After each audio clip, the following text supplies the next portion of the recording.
శుక్లాంబరధరం విష్ణుం శశివర్ణం చతుర్భుజం ప్రసన్నవదనం ధ్యాయే సర్వవిఘ్నోపశాంతయే. ఓం గం గణపతయే నమః. ఓం శ్రీ మాత్రే నమః. ఓం శ్రీ గురుభ్యో నమః. మా ఆది అస్సలను చూస్తున్నటువంటి మీ అందరికీ పేరు పేరున నా హృదయపూర్వక నమస్కారాలు.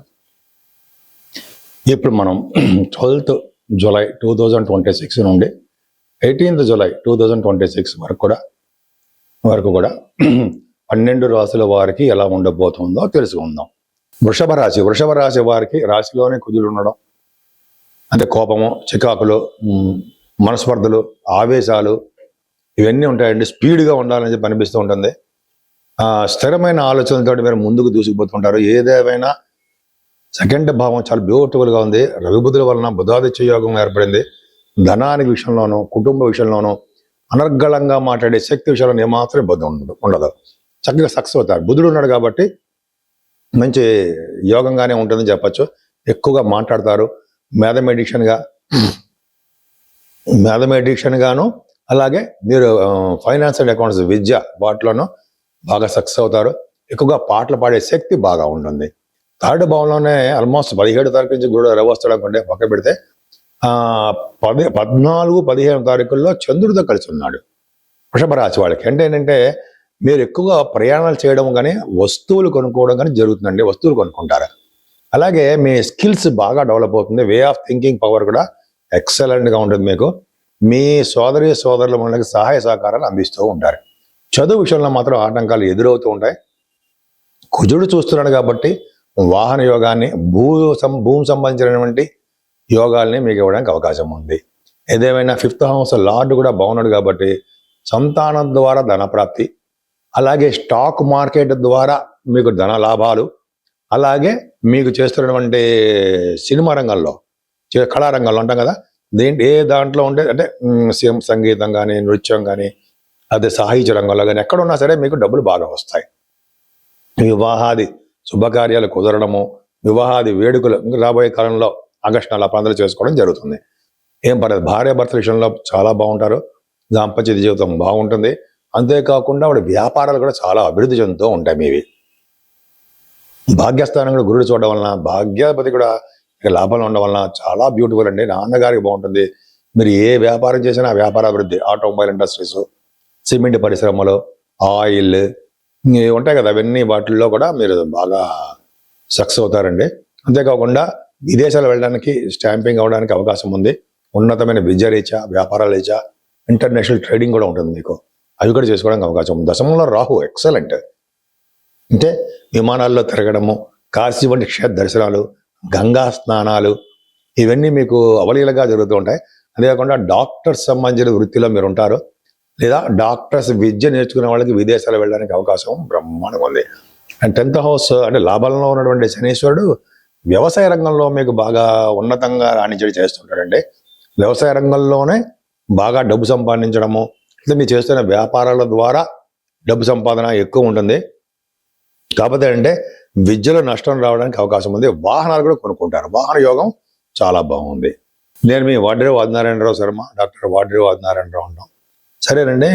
మీ జాతకాలు ప్రతిసారి చెప్తున్నట్టుగానే మీ జాతకాలు చూపించుకోవాలనుకుంటే date of birth, time of birth, place of birth ఉంటే చాలా చాలా మంచి రిజల్ట్స్ పొందొచ్చండి. నేను చాలామంది చెప్తుంటాను, అందరికీ ఆల్మోస్ట్ కరెక్ట్ అవుతూనే ఉంటాయి. ఉద్యోగాల గురించి, వివాహాల గురించి, మ్యాచ్ మేకింగ్ అంటే భార్యాభర్తల యొక్క, వధూవరుల యొక్క జాతక పరిశీలన ఇవన్నీ ఉంటాయి కదండి, చాలా ఉంటాయి కదా. ఇది నేను ఒక్కడనే చూస్తూ ఉంటాను. మన దగ్గర ఎవరు ఉండరు, మన దగ్గర ఎవరు ఉండరు చెప్పడానికి. అంటే వేరే వాళ్ళు నమ్మద్దు. అంటే నా ఆది అస్ట్రాలజీ పెట్టి కొంతమంది కూడా ఉన్నారు. అవన్నీ నమ్మవలసిన అవసరం లేదు. నేనే ఆది అస్ట్రాలజీనే ఉంటాను. నేను ఏ అంటే తెలుసు కదా మీకు. అదొకటండి. తర్వాత వాస్తు సంబంధించిన విషయాల్లో కూడా మన పేరును బట్టి ఏ దిక్కుని మనం ఉంటే, అంటే ఈస్ట్ సైడ్ ఫేసింగా, వెస్ట్ సైడ్, లేకపోతే నార్త్, సౌత్ అంటాం కదా, ఆ ఫేసింగ్లో ఏది కలిసి వస్తుంది మనకి అనేది కూడా చెప్పచ్చు. మీరు తెలుసుకోవాలంటే మనం ఫోన్ చేయించండి. అలాగే మనం వాస్తు రీత్యా కూడా నేను చెప్తాను. నాకు కూడా అనుభవం ఉంది. అంతేకాకుండా మీరు మీ అంటే జాతకాలు కానీ, వాస్తులు కానీ తెలుసుకోవాలనుకుంటే క్రింద స్క్రోల్ అవుతున్న నంబర్కి మీరు ఫోన్ చేస్తే సరిపోతుందండి. లేదా మీరు మెసేజ్లు పెట్టండి. నేనే మీకు ఫోన్ చేసి మాట్లాడతా, పర్సనల్గా మాట్లాడతా. ఇప్పుడు 12 రాసుల వారు అంటే మేషం నుంచి మీనం వరకు కూడా ఈ రాసుల వారు అందరూ కూడా ఆచరించదగ్గ పరిహారాలు ఏమున్నాయి? చాలా సింపుల్గా ఉన్న పరిహారాలు ఏమైనా ఉన్నాయా? ఉన్నాయి. ఏంటంటే 14వ తారీఖుని అమావాస్య వస్తుందండి. ఎవరైతే 14వ తారీఖు అమావాస్య వచ్చినప్పుడు ఆంజనేయ స్వామి హోమం చేస్తూ ఉంటారు, ఆంజనేయ స్వామి గుళ్ళలో, అయితే అమ్మవారి గుళ్ళల్లో కూడా చేస్తూ ఉంటారు, చండీ హోమం చేస్తూ ఉంటారు. ఇట్లా మంచి మంచి హోమాలు జరుగుతుంటాయండి అమావాస్య పూట. ఆ అమావాస్య పూట నాడు చేసే హోమాలు చాలా పవర్ ఉంటుందని చెప్పి మనం అంటాం. సో అది కరెక్ట్. సారీ. కాబట్టి ఈ హోమాలు చేయించుకోవడం అనేది చాలా పవర్ఫుల్ అండి. అంతేకాకుండా ఈ అమావాస్య పూట కూడా పితృతర్పణాలను ఇస్తూ ఉంటాం. పితృదేవతల యొక్క ఆశీస్సులు మన మీద ఎప్పుడు ఉండాలి. వాళ్ళ ఆశీస్సులు ఉంటే మన సంతానం బాగా డెవలప్ అవుతారు.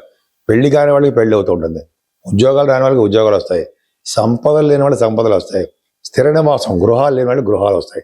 అంటే పెద్దల యొక్క ఆశీస్సులు మనకి ఎప్పుడు ఉండాలి. ఫస్ట్ వాళ్ళ ఆశీస్సులే ఉండాలి. లేకపోతే ఏడుస్తూ సంతానము లేదా బాధపడుతూ ఉండడము ఇవన్నీ జరుగుతుంటాయి. సరే, అది పక్క పెడదామండి. 15వ తారీఖు నుంచి ఆషాఢ మాసం వస్తుంది.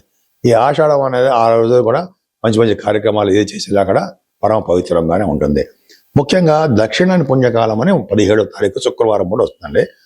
దక్షిణ పుణ్యకాలం అంటే ఏంటి అంటే, సూర్య భగవానుడు 16వ తారీఖు వరకు కూడా ఉత్తరాయణం వరకు ప్రయాణిస్తాడు. తన గుర్రాలని ఉత్తరాయణం వరకు ప్రయాణించడం చేస్తుంటాడు.